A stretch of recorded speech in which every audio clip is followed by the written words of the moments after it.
Self-inquiry is such a deep practice. I think it's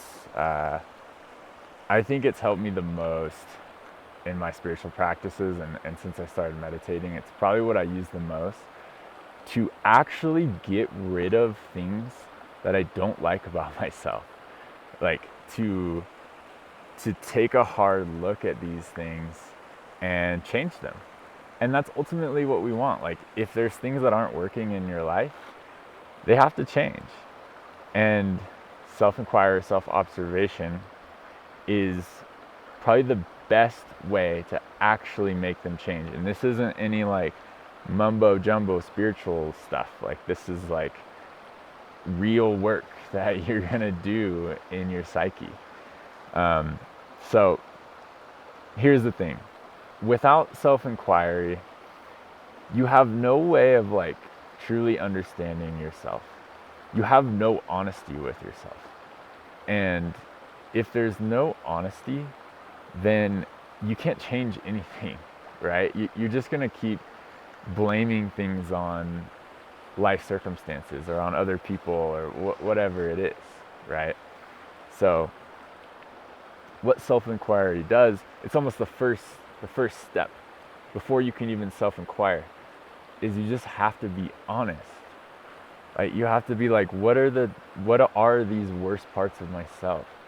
What are these things in my life that keep coming up as negative things? They keep leading me on a path of darkness, right?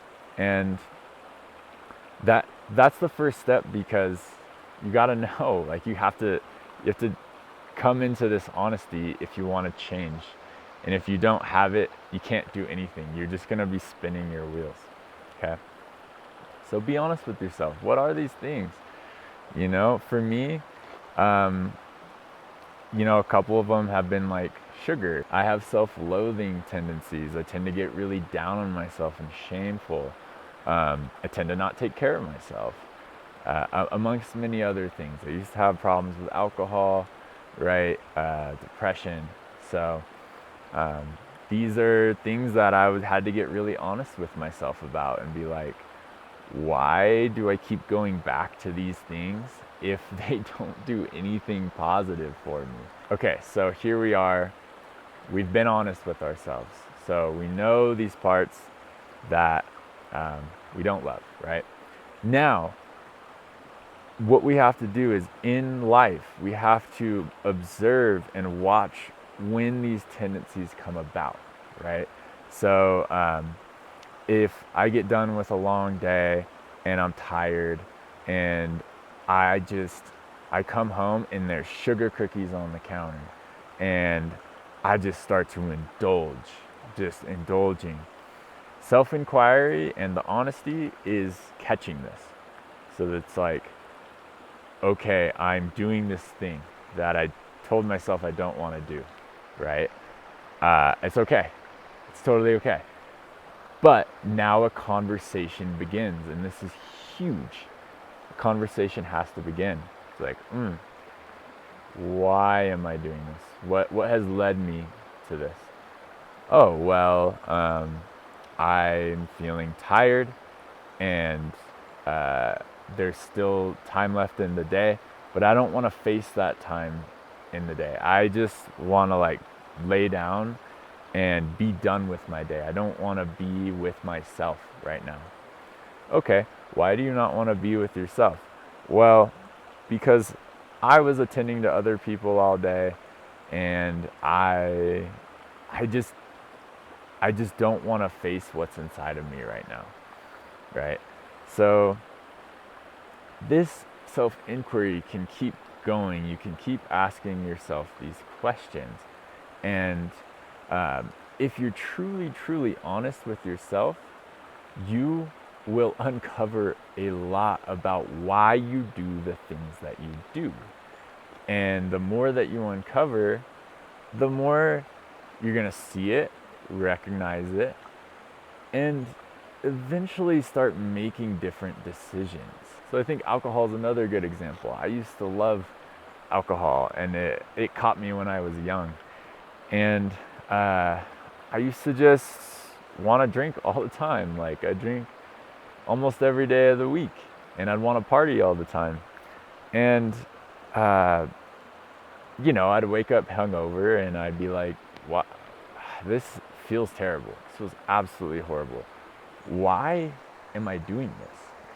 Right? And that went on for a long time without me doing actually real self-inquiry. But once I started doing real self-inquiry, or once someone does, they're gonna be like, "Why do I keep doing this? I feel like crap every time I drink." And then you can start to go down a little bit, go under the surface a little bit, and say, "Well, I'm feeling lonely right now, and I just want to go to the bar and like hang out with people," right? Well, right, so okay, we've uncovered something. I'm feeling lonely. Why am I feeling lonely? Oh, well, I just work and I come home, and I work and I come home, and that's really all I do. I don't have any hobbies. Oh, right. So do you see how you can start to uncover things and get a little deeper? Now, there's probably a lot more than that with alcohol. Not just that you don't have hobbies. There's some stuff really holding you back. But um, this is the general idea, and I hope it's starting to make sense of like what self-observation is. So the more that you do self-observation, the more that you're gonna understand why you do the things that you do, right?